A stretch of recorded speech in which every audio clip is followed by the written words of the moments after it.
My wife stole my life's work and said my vision was to push boundaries. I said good luck. The AI she sold for $5 million was a time bomb I designed, and the investors were my lawyers.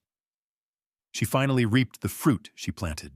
My wife sent the email ending our partnership, stealing the AI algorithm I had spent 5 years building. She called, her voice dripping with fake pity, and said, "Consider this an expensive lesson." I took a breath. I replied, "I understand." Then I hung up, and I made another call. It started in a garage, of course. Not as a cliché, but as a reality. The air in that space was a unique mixture of cold concrete soldering fumes and the lingering scent of day-old pizza. That was the smell of creation. Ethereal Games wasn't a company back then. It was a promise whispered between two college friends in the dead of night, illuminated by the glow of cheap monitors. I was the architect, the one who lived in the quiet, logical, and beautiful world of code. My obsession, my entire focus was Project Chimera, an artificial intelligence so advanced it could generate entire unpredictable worlds on the fly. It was my life's work, the culmination of every theory I'd ever studied and every problem I'd ever solved. Ava. She was the storyteller. She was the one who could take my complex, esoteric algorithms and weave them into a narrative so compelling, so brilliant, that the whole world had to listen. She could stand in front of a room of skeptical investors and make them see not just lines of code, but living, breathing universes waiting to be explored. I was the soul of our creation, the intricate beating heart. She was the beautiful polished shell that presented it to the world, shielding it and making it shine. For years, it was a perfect symbiosis. We were two halves of a single, unstoppable mind, building something that felt more important than either of us. But slowly, almost imperceptibly, cracks began to form in that shell. The red flags were there all along. I just chose to believe they were victory flags instead. It began with the interviews. In the early days after our first small success at a local indie festival, every sentence out of her mouth started with, "We." We believe AI is the future of gaming. We spent countless nights refining the core logic. It felt right. It felt true. But then after we secured our first round of funding, the language began to shift. I remember listening to a tech podcast she was a guest on. The host asked about the company's founding principles. I heard her say, clear as day, "When I founded this company, my vision was to push the boundaries of procedural generation." My vision, not our vision. The word hung in the air, a small change, a tiny semantic shift that felt like a tectonic plate grinding beneath my feet. It was the first time I felt a cold knot tighten in my stomach. The second red flag was the Wired magazine feature. That was supposed to be our big break, the moment we went from a promising startup to a serious contender. The photographer they sent was more interested in capturing Ava's charismatic founder energy than our actual work. She was in her element, laughing, directing the shoot, while I stood awkwardly in the background of most shots, feeling less like a co-founder and more like a technical consultant.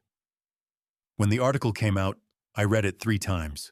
The first time with excitement, the second time with a growing sense of unease, the third time with a cold, hard clarity.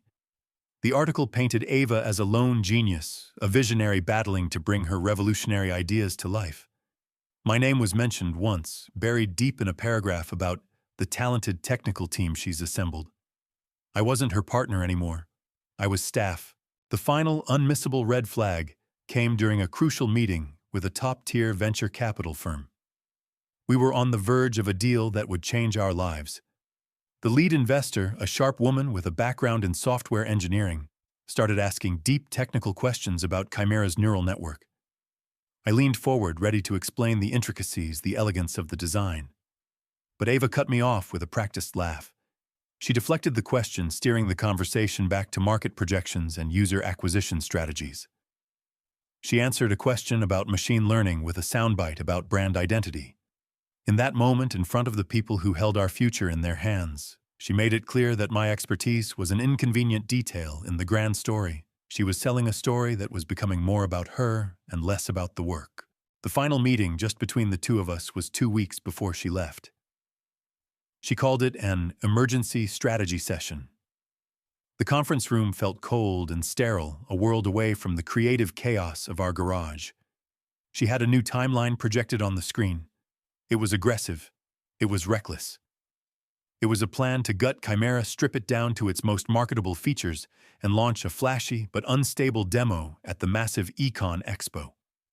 "This is our shot, Liam," she said, her voice sharp. "We make a splash at Econ, we trigger a bidding war for the buyout, and we both become legends." I told her no. I laid out the data, the simulations. I explained that launching it prematurely in that state could create cascading failures in the core AI, potentially corrupting the entire foundation.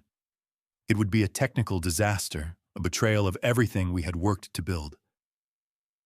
"It will be a spectacular failure," I warned her. She looked at me, and all the warmth, all the shared history of the past few years was gone. Her eyes were cold, calculating. "Perfection is the enemy of progress." She said the words sounding hollow and rehearsed. Then she delivered the final blow, a dismissive sneer on her lips. "Maybe your problem is that you've just gotten too comfortable hiding in your garage. That was it. That was the moment I knew. I was no longer her partner. I was an obstacle to be removed." After she stormed out of the office that day, I didn't feel anger. Just a profound, quiet certainty. I picked up my phone and called Marcus Vance. He picked up on the second ring. His voice was calm, as if he'd been expecting my call. "She's going to do it, isn't she?" "Yes," I said, my own voice surprisingly steady. "She's going to take it." Marcus chuckled, a low, wise sound that carried through the phone. "Good," he replied. "You remember the most important lesson I ever taught you back when you were just starting out? Never fight an unfair battle. Create a battle where your opponent doesn't even know they're participating." I closed my eyes, and the memory of his office smelling of old books and rich coffee came flooding back. I was younger then, furious about a small project where a larger company had stolen our idea. I was pacing, yelling about confronting them about justice. Marcus had said nothing. He just pointed to the go board that always sat between us. He took one of his white stones and placed it in what looked like a useless position, deliberately sacrificing a small, isolated group of his own pieces to my advancing black stones. "Last week," he said softly, "you told me this group was trapped, that it was a lost cause. And you were right. I let them go." I looked closer and saw his strategy. By sacrificing those few stones, he had been quietly building an enormous invisible circle on the other side of the board. His last move had just closed the trap, capturing a territory 10 times larger. He looked me straight in the eye. "Amateurs focus on the small, noisy skirmishes," he said. "The master strategist looks at the entire board. Sometimes, Liam, to win, you have to give your opponent exactly what they think they want. Let them celebrate their small victory on a piece of land you willingly gave up. Their own arrogance will blind them to the larger trap that is tightening around them. You don't fight a storm head-on. You build a dam, and you let the storm's own furious power be its undoing." I opened my eyes, my reflection staring back at me from the dark screen of my monitor. The anger was gone, replaced by a cold, sharp focus. "And now," I said to Marcus, my voice clear and resolved, "Ava is the storm. And I added a plan already crystallizing in my mind. "Have already built the dam." Ava thought she was playing chess, moving her queen to checkmate a defenseless king. But I had been playing Go for years. And in Go, you don't always protect every piece. Sometimes your most powerful move is to sacrifice a stone to capture the entire board. After that final disastrous meeting, the one where she had called me a relic hiding in a garage, I didn't go home and rage. I didn't draft an angry email. I went back to my office, locked the door, and got to work. My suspicion was no longer a vague, gnawing unease. It was a certainty, cold and hard as steel. And a strategist doesn't just wait for the enemy to attack. A strategist prepares the battlefield. For the past year, as her ambition began to curdle into naked greed, I had maintained 2 separate parallel development branches for Project Chimera. The first was the master branch, the real one, the one that held the soul of the project. I kept it on a secure, air-gapped server tucked away in a locked closet in my office, accessible only by a physical, cryptographic key that never left my pocket. This version of Chimera was everything we had promised the world: elegant, stable, breathtakingly powerful. It was the version I showed to Marcus and our most trusted senior engineers during our confidential reviews. The second branch was the one that lived on the main company servers, the ones Ava had full administrative access to. This was the version I used for our public-facing demos, our investor updates, and our progress reports. On the surface, it looked identical. It performed beautifully. It passed every diagnostic I knew she would think to run.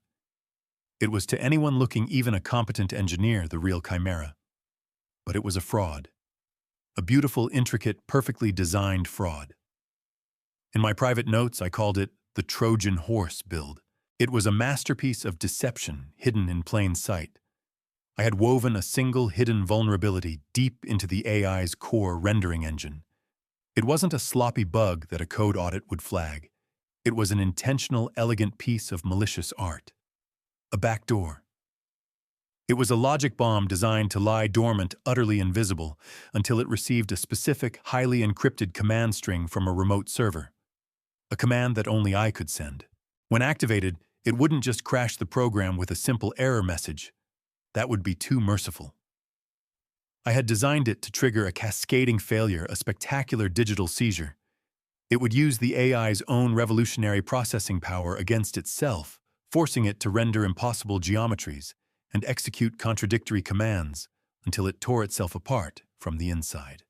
The process would begin with minor visual glitches, then escalate into a full-blown corruption of every asset, turning the beautiful worlds it created into a nightmare of digital noise and screaming code. And for the grand finale, it was programmed to hijack the display output and broadcast a custom payload of my choosing directly onto the screen. It was a digital time bomb, and I had just watched Ava snatch it from my hands, convinced she'd stolen the crown jewels. My conversation with Marcus later that evening wasn't one of panic. It was a final check of the board, a confirmation that all our pieces were in place. "She took the bait," I said, looking out my window at the sprawling city lights. "It just confirmed a massive data transfer from our main server to an external one registered to Elysian Dynamics. She's already moving the source code, and the licensing agreement." Marcus asked, his voice a low rumble of satisfaction. "And she signed it this afternoon." I confirmed, a grim smile touching my lips for the first time that day. A $5 million exclusive technology transfer with a promising new European investment fund called Phoenix Capital. I could almost hear Marcus smiling on the other end of the line. Phoenix Capital was his creation. It didn't exist a month ago. It was a shell corporation registered in Malta, complete with a professional-looking website, a fake portfolio of tech investments, and a team of analysts who were actually lawyers on his payroll. The $5 million Ava thought she'd brilliantly secured was his money. Our money. It had been funneled through 3 different offshore accounts before landing in hers, a deliberately convoluted path that made it look impressively legitimate. The contract she signed was a work of art in itself. Buried in the boilerplate legal language were 2 crucial clauses. The first was a technological integrity clause, which gave Phoenix Capital the right to an immediate and full financial clawback if the licensed technology failed to perform as advertised during its public debut. The second was a key person clause, stating that the deal was contingent on Ava Chen remaining the majority shareholder and public face of Elysian Dynamics. In her haste and arrogance, she hadn't just stolen the code, she had sold it to a company we secretly controlled, and in doing so had legally chained her entire future to its flawless performance. "She believes she's flying." Marcus mused, his voice laced with the dry irony of a seasoned player.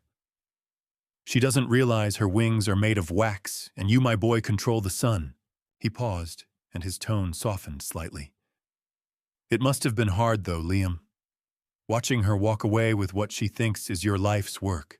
I thought about his words. My life's work. The real Chimera was safe. It was right here on my server, humming quietly, a caged lion waiting to be unleashed on my terms. The thing Ava had taken, that wasn't my life's work. That was just a piece on the board. a single sacrificial stone placed with purpose. And that's when I corrected him. The words came out not with anger, not with sadness, but with the cold, hard clarity of a mathematical proof finally being solved. She didn't steal it, Marcus. I paused, letting the weight of the statement settle between us across the city, across the phone line. I let him understand the fundamental shift in the game. I gave it to her.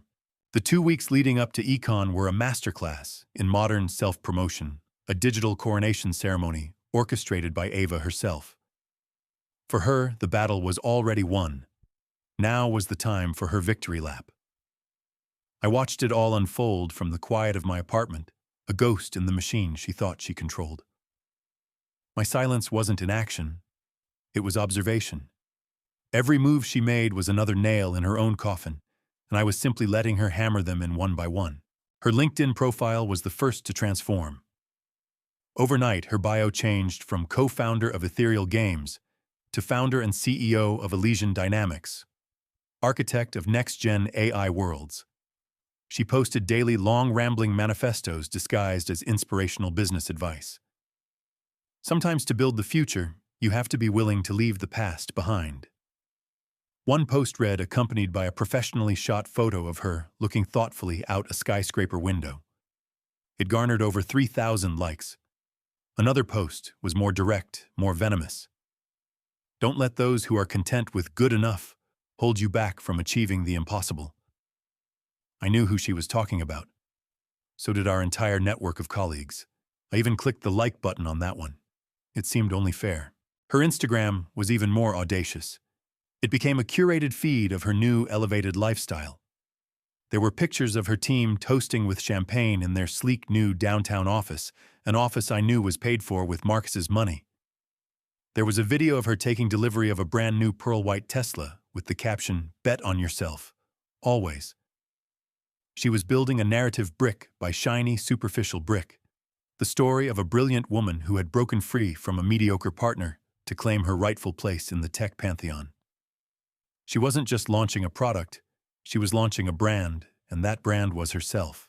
The centerpiece of her campaign was the exclusive interview with Wired magazine published a week before the expo. The title of the article was "The Queen of the New Reality." The article was a fawning piece of journalism that painted her as the sole visionary behind Chimera. She spoke of the long, lonely years she'd spent developing the core concepts. She mentioned a former collaborator in passing, describing him as a talented but cautious engineer who lacked the commercial instincts to take their work to the next level. It was a subtle, brilliant assassination of my character and my contribution. She had erased me from our shared history. Then came the legal letter. It arrived via a bike messenger, a thick, intimidating manila envelope from a high-priced law firm. It was a cease and desist order. It demanded that I halt any and all work on any technology similar in nature or function to Project Chimera, claiming that Elysian Dynamics was now the sole intellectual property holder. It was absurd. It was unenforceable. It was a power move, a final twist of the knife designed to intimidate me into disappearing completely. I read the whole thing, then filed it away neatly in a folder I'd labeled Evidence. While Ava was dancing in the spotlight, I was moving in the shadows. My days were quiet, focused. I was polishing the real Chimera, adding features Ava had never even dreamed of. I rehired 3 of our best engineers, loyal friends, who had quit Ethereal Games the day Ava took over, disgusted by her actions. We worked out of my apartment, our screens filled with the beautiful, stable, revolutionary code that would soon redefine the industry. And every evening I'd perform a small ritual. I'd open my laptop, navigate to Ava's Instagram page, and watch her latest story. There she was, laughing with new employees, touring the Econ venue, talking about her keynote speech. She was so confident, so sure of her victory. She was on top of the world. And from my quiet corner, I would simply watch, and sometimes I would tap the small heart icon at the bottom of the screen. A silent, supportive like. A quiet acknowledgement from the man who was about to burn her entire world to the ground. The main stage at Econ was less a conference hall and more a temple built to the gods of technology. The lights were dazzling, the sound system was earth-shaking, and the energy from the thousands of developers, journalists, and investors packed into the auditorium was electric. This was the heart of the industry, the place where careers were made or broken in the space of a single keynote. And at the center of it all was Ava. She walked onto the stage to a thunderous applause, bathed in a single brilliant white spotlight. She wore a sharp, custom-tailored white suit, the very image of a modern tech messiah. She smiled a wide, confident grin that reached every corner of the massive hall, and the crowd roared louder. They believed in her. They had read the articles, seen the Instagram posts, and bought into the myth she had so carefully constructed. She let the applause wash over her for a full minute, before raising a hand for silence. "Thank you," she said, her voice smooth and resonant. "They say the future is just around the corner. They say it's coming soon. Well, I'm here today to tell you that the future is already here." She paused for dramatic effect. "Today, I'm not here to tell you about the future. I'm here to show it to you." On the colossal LED screen behind her, the world of Chimera blinked into existence. It was breathtaking. A lush, alien jungle, impossibly detailed, pulsed with life. Creatures with iridescent wings flitted through the trees, and the light filtering through the canopy cast dappled, shifting shadows on the forest floor. The crowd gasped. This was without a doubt the most advanced procedural generation anyone had ever seen. Ava began her presentation, her voice a confident narration over the stunning visuals. She walked the audience through the world, showing off the AI's ability to create and adapt in real time. She was masterful, weaving a story of innovation and singular vision. The story of her vision. But this," she said, her voice rising with excitement, "is just the beginning. The true power of Chimera isn't just in creating a world. It's in its ability to handle infinite complexity, to be pushed to its absolute limits and beyond." That was my cue. Miles away in a quiet, anonymous coffee shop, I was watching the live stream on my laptop. I took a slow sip of my Americano. On my screen, a simple terminal window was open, a single line of code waiting. I placed my fingers on the keyboard. There was no ceremony, no dramatic flourish. I just pressed enter. On the stage at Econ, the first glitch was almost imperceptible. A single iridescent wing on one of the creatures flickered for a nanosecond, turning a flat, textureless gray before correcting itself. Ava didn't notice, but I did. She continued, "Let's introduce a dynamic weather event, a storm. Let's see how the ecosystem reacts." As she spoke, the world behind her began to stutter. The leaves on the trees vibrated unnaturally. The beautiful dappled light began to pixelate at the edges. A few people in the front row frowned, leaning forward. Ava's confident smile tightened just a fraction. She tried to ignore it, pressing on with her script.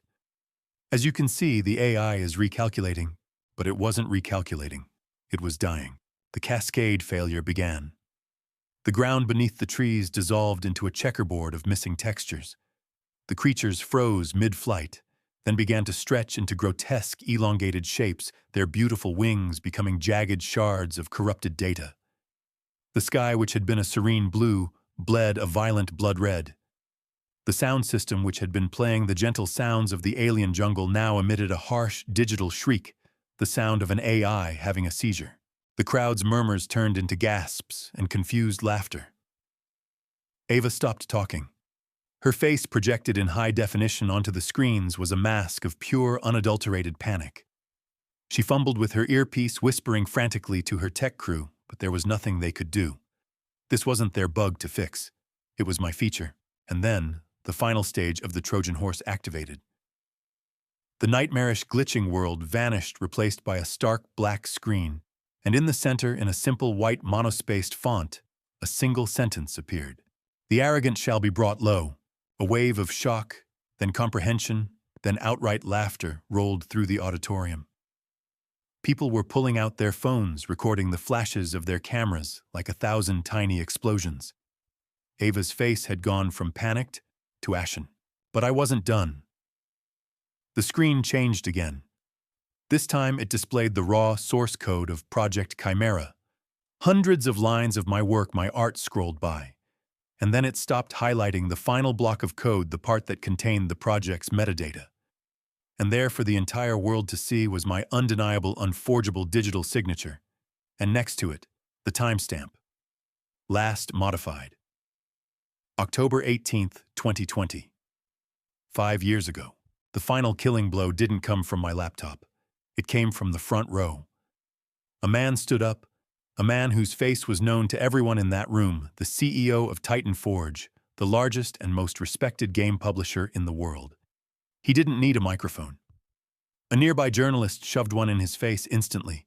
His voice was cold, clear, and cut through the chaos like a razor.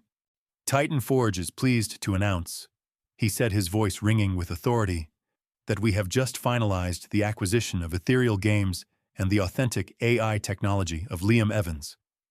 We have a zero-tolerance policy for intellectual property theft. The sound in the auditorium died.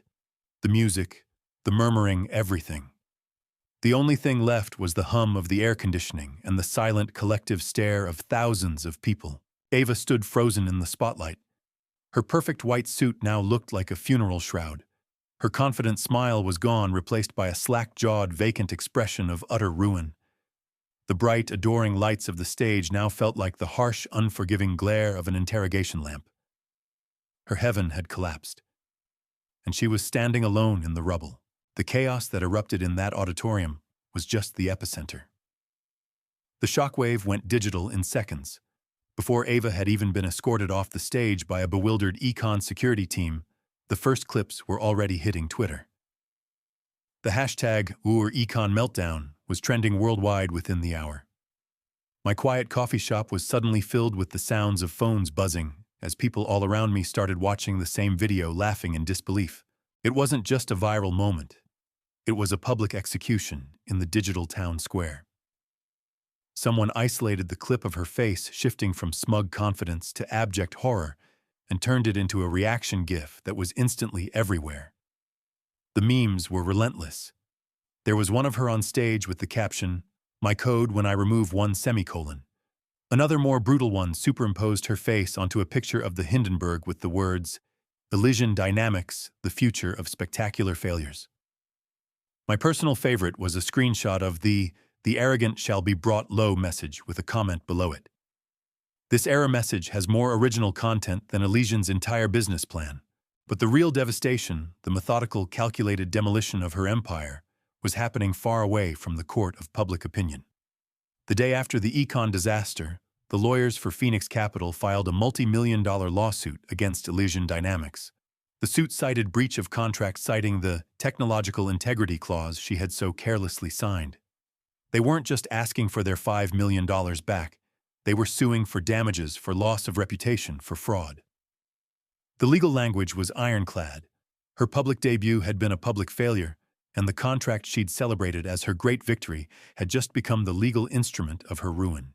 The effect was instantaneous.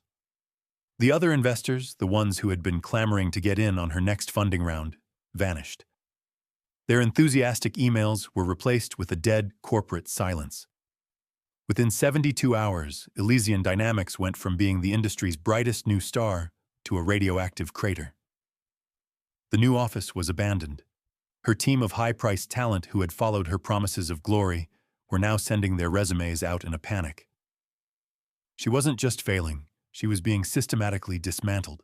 But to truly understand why the collapse was so absolute, you have to understand what Liam's plan actually targeted. He wasn't just attacking her company or her finances.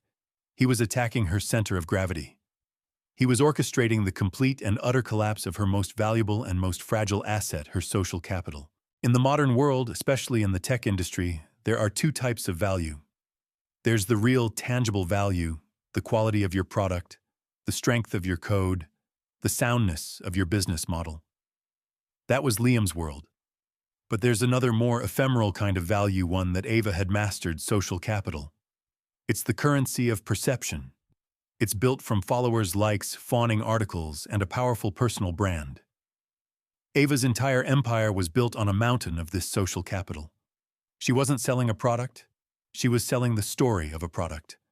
She wasn't a CEO, she was an influencer who happened to have a company. Her valuation wasn't based on revenue, but on hype. Liam's genius was recognizing that this immense strength was also a catastrophic single point of failure. He didn't need to prove her technology was stolen in a lengthy court battle. He just needed to prove her story was a lie, and the whole structure would implode. And that's what happened at Econ. He didn't bring a lawsuit to the stage. He brought a fact. A single, undeniable, time-stamped fact. In that moment, he didn't just crash her software. He crashed her narrative. And in doing so, he brought her before the most powerful and unforgiving court in the 21st century, the Court of Screens. This court doesn't have lawyers or judges in robes. Its jurors are the millions of anonymous users scrolling through their feeds. Its verdicts are delivered not with a gavel, but with a meme, a share, a brutal comment. It operates at the speed of light, and it offers no chance for appeal. In the span of the 5 minutes it took for her presentation to collapse, Ava Chen was tried, convicted, and sentenced for the crime of inauthenticity. The journalists who had written glowing profiles of her a week before were now the prosecution writing scathing takedowns and what went wrong analyses dissecting her hubris for clicks. The memes weren't just jokes. They were the jury's verdict scribbled on the digital bathroom wall of the internet for everyone to see. Liam's strategy was never about a direct confrontation. It was about creating the perfect environment for Ava's own arrogance to become the weapon of her destruction. He knew she wouldn't be able to resist the grandest stage. He knew she would build the hype to a fever pitch. He knew her entire identity was tied to the public performance of success. He didn't throw a single punch. He simply built a beautiful stage, handed her the microphone, and then at the perfect moment pulled the plug, letting the silence and the truth do all the work for him. The result was a failure so complete, so public, that it erased her from the industry. She wasn't just bankrupt and facing lawsuits. Her name, the very foundation of her social capital, had become worthless. The aftermath was quiet. After the supernova of Econ, my life didn't become a whirlwind of parties and victory parades. It became calm. For the first time in years, the noise was gone. The constant low-level hum of Ava's ambition, her relentless drive for more, for faster, for bigger, it had all just stopped. The acquisition by Titan Forge was less a corporate takeover and more a liberation. They didn't want to absorb ethereal games. They wanted to empower it. My new title was Chief Technology Officer, but what it really meant was Chief Visionary Officer.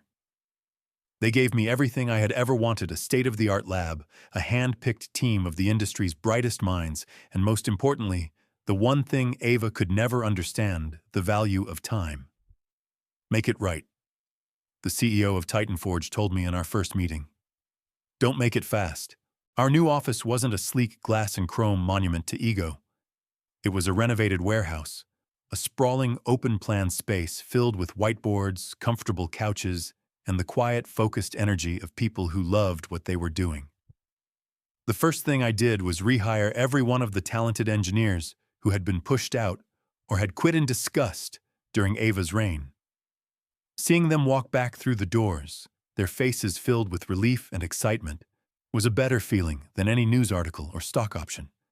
It felt like putting a family back together. We held an internal launch for the real Project Chimera a few months later. There were no journalists, no investors, no hype. The audience was just our own team and a handful of legendary developers from within Titan Forge. I didn't give a grand speech. I just loaded the program and let the work speak for itself. The world that unfolded on the screen was 1,000 times more stable, more beautiful, more alive than the cheap copy Ava had shown at Econ. As the AI began to generate a living, breathing city complete with traffic patterns, weather systems, and a simulated economy, a hush fell over the room. It wasn't the gasp of a tricked audience. It was the silent, profound respect of fellow artisans admiring a masterpiece.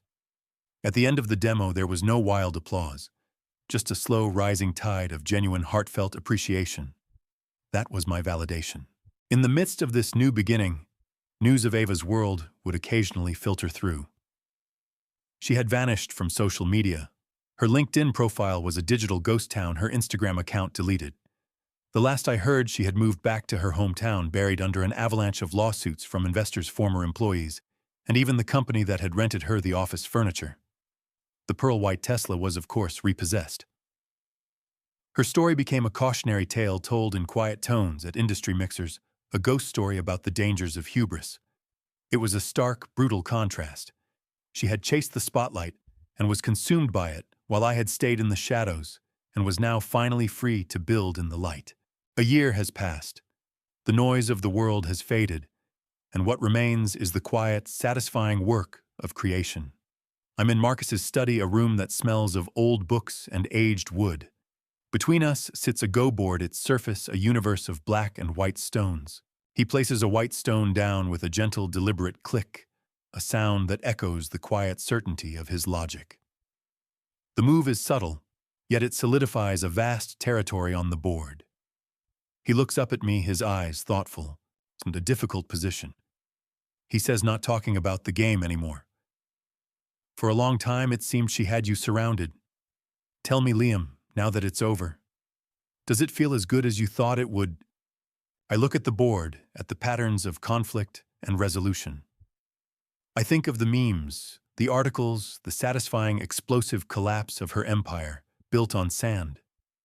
I think of the silence on the other end of the line when her lawyers called, trying to threaten only to be met with the cold, hard facts of the Phoenix Capital lawsuit. And I search for that feeling of triumph, that sweet taste of victory he's asking about. You know, I begin slowly choosing my words with care. Everyone thinks of revenge as this hot, fiery thing, a moment of explosive satisfaction. But it wasn't like that. I place a black stone, a response to his move. It wasn't sweet, Marcus. It wasn't a celebration. It was a correction. Like a surgeon resetting a bone that was badly broken. The process is precise, necessary, and even painful. But the result isn't joy. It's relief. It's the quiet satisfaction of seeing something that was wrong, something fundamentally unjust, being made right again. I didn't celebrate her fall. I celebrated the fact that the work, the real work, could finally be protected and allowed to grow. The joy wasn't in her failure. It was in what her failure allowed us to build. Marcus nods, a slow, understanding smile gracing his lips. He gestures to the go board. She was playing for the audience, he says. Every move she made was flashy, designed to look impressive. She captured a few of your stones in the open, and she thought she was winning because the crowd was cheering for her. She was collecting trophies. He then points to the vast, interconnected territory I had been quietly building on my side of the board, a structure she had completely ignored in her pursuit of applause. You, he says, his voice dropping to a near whisper. You were playing for the board. You understood the difference between perceived territory and actual territory. She won the battles that made the most noise. You won the war that determined the outcome. She built a brand. You built a foundation. And when the storm came, we all saw which one was left standing. I look at the game, and I finally understand. Every lie she told, every shortcut she took, every time she chose image over substance, each one was like a badly placed stone. It looked good for a moment, but it created a weakness in her foundation. All I had to do was wait for her to overextend and then apply the slightest pressure. The entire hollow structure just collapsed under the weight of its own inauthenticity. My victory wasn't won on the stage at Econ. It was won in the quiet, lonely nights of the years before, in the discipline of writing clean code, in the integrity of building something real. The world is obsessed with the story of success, but it often forgets that the most powerful stories aren't the ones that are told. They're the ones that are built line by line, choice by choice, in the silence when no one is watching.